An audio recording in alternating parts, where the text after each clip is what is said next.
You hear what the Lord said? I am not sent but to the lost sheep of the house of Israel. This woman was an Israelite, a lost sheep. So what was the Lord saying? This woman, she was definitely a lost sheep, but the Lord saying, no, I ain't going. They saying, Lord, you know, help her out so she can leave us alone. The Lord reply was, I'm not sent but to the lost sheep of the house of Israel. So if this woman was a lost sheep of the house of Israel, how come the Lord didn't deal with her? If you jump over to Ezekiel 34 and 31, you'll have your answer. Right. That's it. Just showing you that the Lord, when he was here and he was saying, I must be about my Father's business, it was all about sealing the elect. Because even, it tell you that how if Paul learned directly from the Lord in Arabia, for 3 years. For 3 years. And what did he get out of that? He said, all that I do, Paul said, basically all these sufferings and all the turmoil I'm going through is for the sake of the elect. Yeah, come on. This is Ezekiel 34 and 31. And ye, my flock, the flock of my pastor. What does the flock consist of? Sheep. Ye the sheep of my flock, the flock of my pastors. Go ahead. And ye, my flock, the flock of my pastor, are men, and I am your power, saith the Lord power. So when the Lord said, I'm not sent but to the lost sheep of the house of Israel, he was talking about to the elect men of Israel. That's why he basically wasn't going to do nothing for the woman. But she was persistent, and what swayed the Lord is her faith. If the brothers go back and read on. Because the Lord wasn't going to deal with it at first. Go ahead. But he answered and said, I am not sent but unto the lost sheep of the house of Israel. And showing you that this woman knew her place. Read it. Then came he and worshiped, Then came she and worshiped him, saying, Lord, help me. But he answered and said, it is not meet to take the children's bread and to cast it to dogs. So did she get offended? Did she say, oh, well, you know, like they'll do us today when we say, you know, this ain't for women. And then they'll go to Mary and Martha, they'll go to Deborah, they'll go to Ruth, prophetess, and I forget her name. I keep the one that fasted. She fasted. She was a widow and fasted in the temple. I keep forgetting that woman's name too. But Anna, I think Anna. It could be. But they'll go through all this and buck up and rebel. But look, this is what the woman, this is her reply. Go ahead. And she said, truth, Lord, yet the dogs eat of the... She agreed that she was a dog. So when she say truth, she know the Lord was talking about her. She said truth. Basically, I am a dog. So read up that verse before it and then read it. 26th verse. But he answered and said, it is not meet to take the children's bread and to cast it to dogs. The children's bread being the men of Israel, because that's who he came for. That's who he was breaking the scripture. Beginning with the 12, the disciples, he would the bread, basically the scriptures, he was giving it to the disciples, the disciples.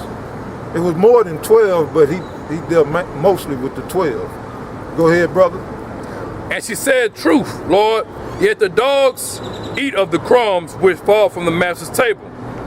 Then Yahweh answered and said unto her, O woman, great is thy faith, be it unto thee even as thou wilt. And her daughter was made whole from that very hour.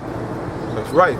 So hey, because of her faith, the Lord went on and dealt with her. But that's the same, if you jump over, brother, just to get it, so if you brothers come across it in the book of Mark, the 7th chapter, it's the same woman.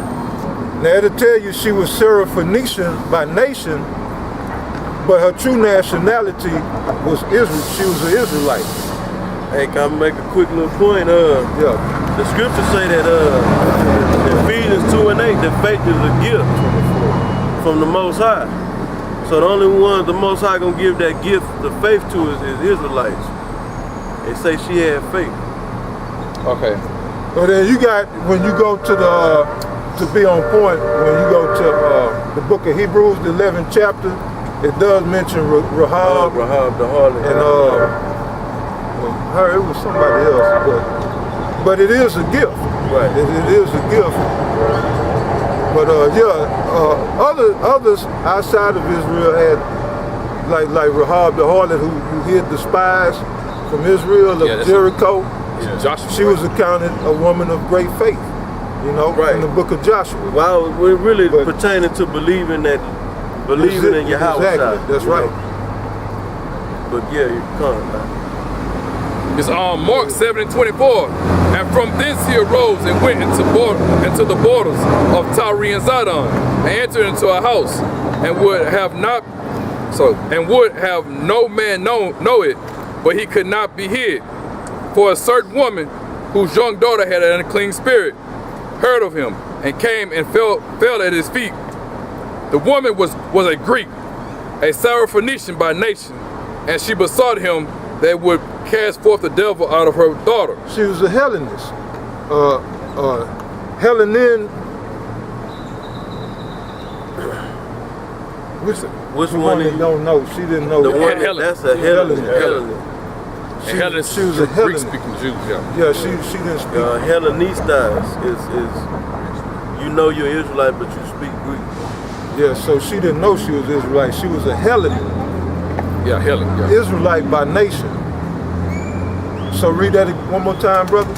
The woman was a Greek, a Syrophoenician by nation, and she besought him that he would cast forth the devil out of her daughter.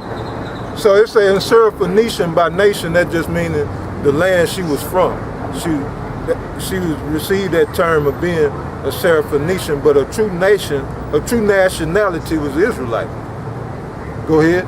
But Yahweh said unto her, lest the children first be filled, for it is not meet to take the children's bread and to cast it unto the dogs. And she answered and said unto him, Yes, Lord, yet the dogs under the table eat of the children's crumbs. And he said unto her, For this saying, go thy way, the devil is gone out of thy daughter. So it said for this saying. So basically for her faith, her daughter was healed. So now, truth be told, man, it ain't even no need of splitting hairs, because like we tell people come up all the time that like to say I'm mixed. We tell them straight up, look, it go by your father line. Your mother don't have nothing to do with your nationality. So in essence, the Lord blessed the woman, but what did he actually do? He blessed her indirectly by blessing her. He performed a miracle for her daughter. Her daughter was definitely an Israelite. The woman's husband had to have been of Israel. So, you know, the woman was Israelite. We know this just basically from extrapolation. But if you want to split hairs, it don't matter what her nationality was. But this illustrates that the Lord, he wasn't dealing with women. So just to back up what the brother was saying, the Lord's flock is of men. And he's dealing with right now with the 144,000 first, and then, you know, the 1/3, which the 144,000 are all men. You know?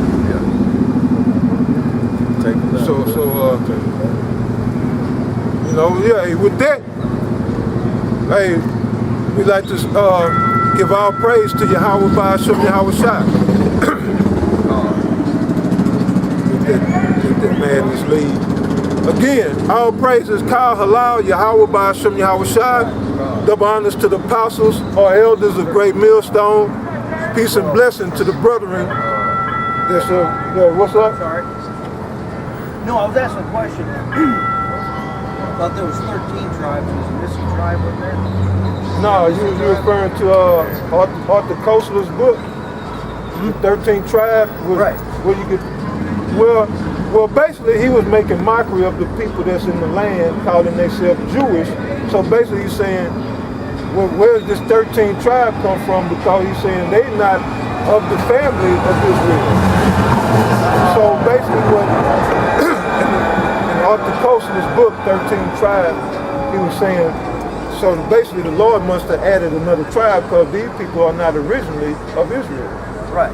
Those are the 12. It was always only 12. So you're saying there is no 13 tribes? There's no 13 tribes. If you want to get technical, you know it is 13. But you want to go? Nah, you ain't gotta go. Dan. Dan, yeah. Dan. Well, yeah, you want to count Dan.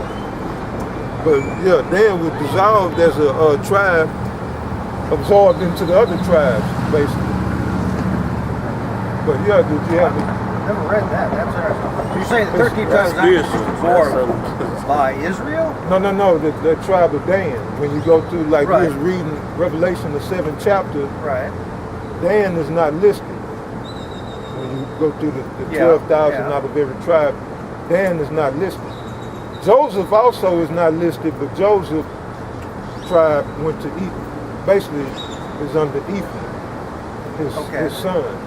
So, if you want to look at, Dan as being the 13th tribe, I mean, in that sense, it would be 13 tribes, but Dan was actually, that tribe was dissolved. That's why it wasn't mentioned in the book of Revelation.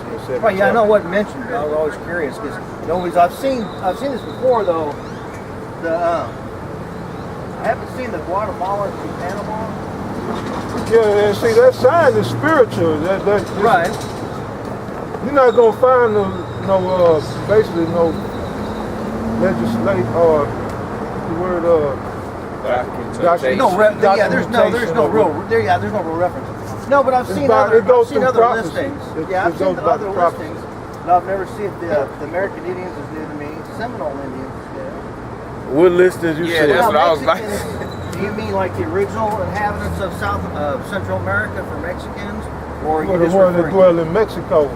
Or after the Spanish came? You're referring before the Spanish came. So you're referring to like the Incas and the Mayans. Right. We're referring to people of Negroid and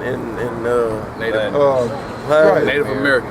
Yeah, and the Taínos and yeah. Well, then there's also the statues in South America, and I think it's Colombia, the northern part, where they pulled the pigments off the hair, and they found the color pigments. That wasn't real people's heads. The statues that were carved, and the color since faded from them, so they had no idea. So then when they scraped the stones to try and find out how old they were, they found color pigments, and they found some of them that actually had yellow hair. So there was one book I read. Where they said that the Europeans had actually came to South America much earlier than than the Spaniards or even the Vikings. Well, I mean, those Europeans, if they did, Israel ruled in Europe. But you can go back to the time of King Solomon. King Solomon was sending voyages over here to this side of the world. This was 900 BC. Which were Canaanites and Israelites. Yeah, but they never returned. That's in the scripture. It would take 3 years. Round trip would be 3 years. I thought they were referring to the trip down south past the people that hold and then up to the other side of the Indians. I never read where they said they actually came all the way over here. Right. I thought they came through, the archaeology says Great Land Bridge, but then there's also south, very southern Mexico, Chile, not Mexico, but South America. Hey, what's your nationality, man? Hey, what's your nationality? Huh? What's your nationality on your father's side? My father's side, my adopted father's side would be Germanic, but then basically I'm Anglo-Saxon. What's Anglo-Saxon mean?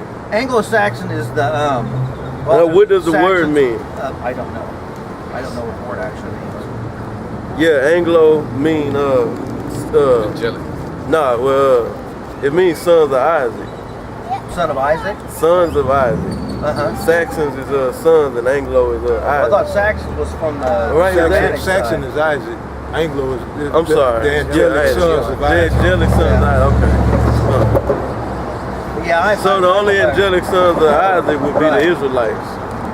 So my father's the true Anglo-Saxons are Israelites, man. Yeah, we're about as far back as we can go is Ireland. We're as Irish and Scottish as you can get. I mean, that's on your true father, not your adopted father, right? That's both my fathers are actually from that same area. But yeah. What do you mean? Yes. Your blood father. Huh? Your father by sperm. Yes. Okay. But I mean, but yeah, so it goes back. Go Both ahead. sides of my family go right back to far back as we can get is Ireland and Scotland. So there may be some Roman in there. But this the thing, what it boiled down to, you got the scripture, it boiled down to the spirit. We can tell, through the spirit if you're an Israelite or of another nation by your spirit. I don't mean we right all the time, Sure. but you can tell the spirit of an Israelite, Yeah, I Go want to ahead, read brother. this, and this is 1 Kings, the 10th chapter. I'm going to get straight to the point. In the 22nd verse, it said, "For the king had at sea a navy of Tarshish with the navy of Hiram.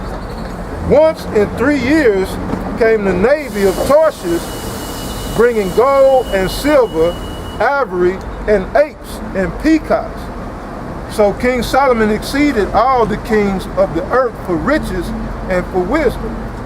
So it said they came every 3 years. Well, that's why I thought, because like you did the reference to the peacocks and the ivory,